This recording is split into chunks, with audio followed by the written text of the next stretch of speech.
How to change the air filter in your furnace. Now, this may seem obvious to some people, but if you haven't done it before, you don't know. So, here's your furnace.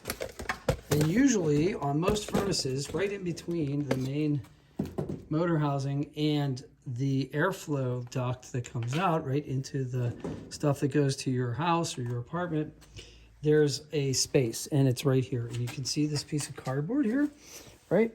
And it actually says it's an air filter. I use a pair of needle nose pliers to get it out. You also might want to use gloves because this is fiberglass and it can make some people itchy.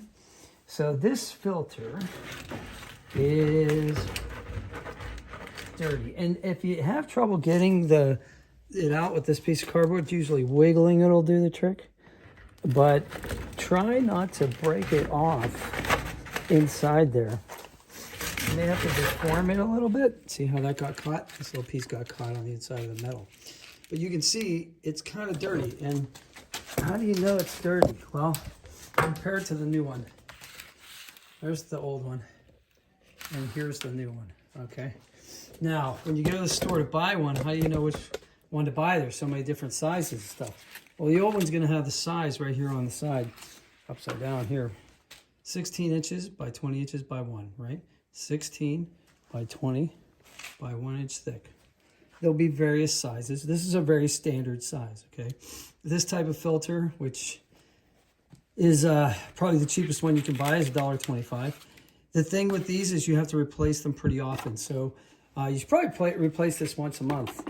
Bad on me. This one was replaced in late January and now it's early May. So yeah, bad on me. So that's why I bought 4 of them this time. Right? 1, 2, 3, 4. So what I'm going to do,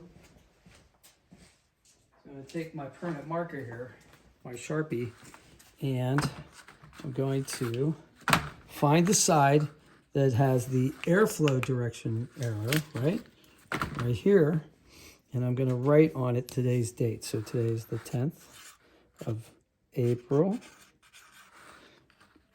2023. And that way, when I forget to do it again in a month, one thing you can do is put a reminder on your phone. Sometimes I do that, but sometimes we get busy. Okay, back to the thing.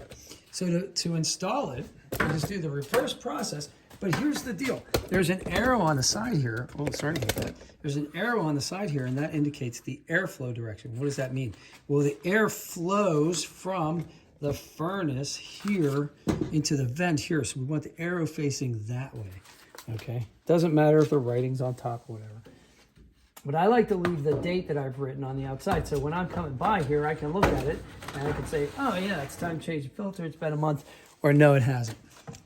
So that's what I do. And then, like I said, set a reminder on your calendar, on your phone, and then you'll know that it's time to go to Home Depot or Lowe's or wherever you go and buy more. And actually have backups now. If you have any questions, put them in the comments below. If this helped you at all, please press the like button. And again, I know this is very basic, but until you know, you don't know. So don't be ashamed of not knowing. Now you know, and now you can tell your friends how to do this. So have a great day, and I appreciate your likes and subscribes. Take care.